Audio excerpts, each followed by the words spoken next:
ಸರ್ವರಿಗೂ ನಮಸ್ಕಾರ. ನಾನು ಡಾಕ್ಟರ್ ಪ್ರಕಾಶ್ ಮಲ್ಲಪ್ಪ ಪೂಜೆ, ವಿಶ್ರಾಂತ ಮುಖ್ಯೋಪಾಧ್ಯಾಯರು, ಸದಲಗ 5939, ಸ್ನೇಹವಾಣಿ 9341994266.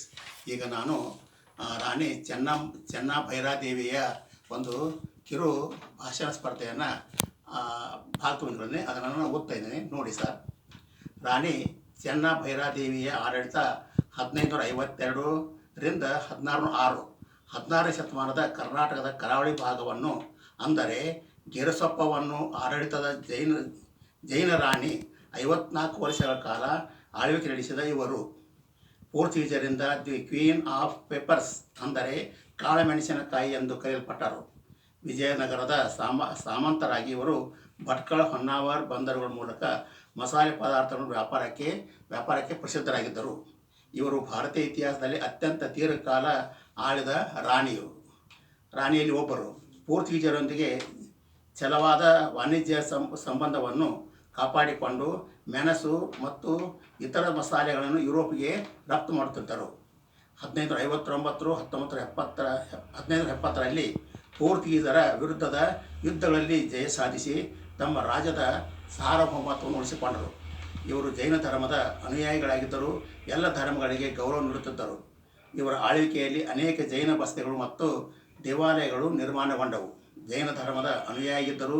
ಎಲ್ಲ ಧರ್ಮೀಯರಿಗೆ ಗೌರವ ನೀಡುತ್ತಿದ್ದರು. ತಮ್ಮ ಜೀವನದ ಕೊನೆಯಲ್ಲಿ ಕೆಳದಿ ಅರಸರೊಂದಿಗೆ ಒಡೆದ ಸಂಘರ್ಷದಲ್ಲಿ ಸೋಲನ್ನು ಅನುಭವಿಸಿದರು.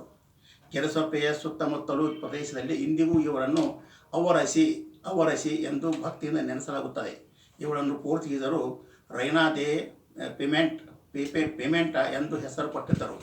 ಇವರ ಜನನ 1/1/1536, ಜನನ ಹಾಡವಳ್ಳಿ, ಭಟ್ಕಳ, ಕರಾವಳಿ ಭಾರತದವಳು. ನಿಧನ 1/1/1606, ವಯಸ್ಸು 70, ಕೆಳದಿ, ಶಿವಮೊಗ್ಗದಲ್ಲಿ ನೆರೆದರಾದರು. ಇವಳನ್ನು ಕಾಳು ಮೆಣಸಿನಕಾಯಿ, ಗಿರಸೊಪ್ಪೆ ರಾಣಿ ಚೆನ್ನಭೈರಾದೇವಿ, ನಗರಿಯ ರಾಣಿ ಚೆನ್ನಭೈರಾದೇವಿ ಅವರಸಿ. ಇವಳು ಇಂಗ್ಲೆಂಡಿನ ರಾಣಿ ಎಲಿಜಬೆತ್ತಳ ಸಮಕಾಲೀನಳು.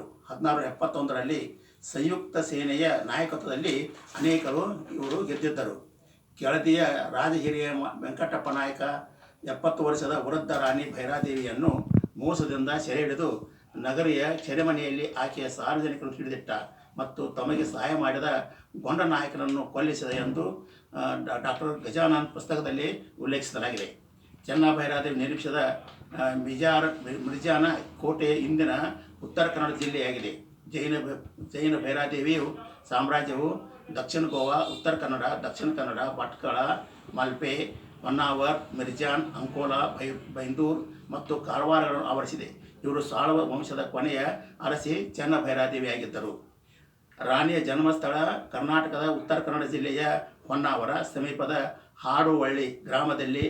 ತಂದೆ ಧೂಳಪ್ಪ ದೇಸಾಯಿ, ತಾಯಿ ಪದ್ಮಾವತಿ ಜೈನ ಕುಟುಂಬದಲ್ಲಿ ಜನಿಸಿದಳು. ಅವರ ಪೂರ್ವಜರು ಜೈನ ಧರ್ಮವನ್ನು ಅನುಸರಿಸಿದರೆಂದು ತಿಳಿದುಬರುತ್ತದೆ. ಹೀಗೆ ಈ ಚೆನ್ನಭೈರಾದೇವಿಯು ಒಬ್ಬ ಮಹಾನ್ ವೀರ ಮಹಿಳೆಯಾಗಿದ್ದಳು ಅಂತ ಹೇಳಿ ನನ್ನ ಭಾಷಣವನ್ನು ಮುಗಿಸುತ್ತೇನೆ. ಜೈ ಹಿಂದ್, ಜೈ ಕರ್ನಾಟಕ.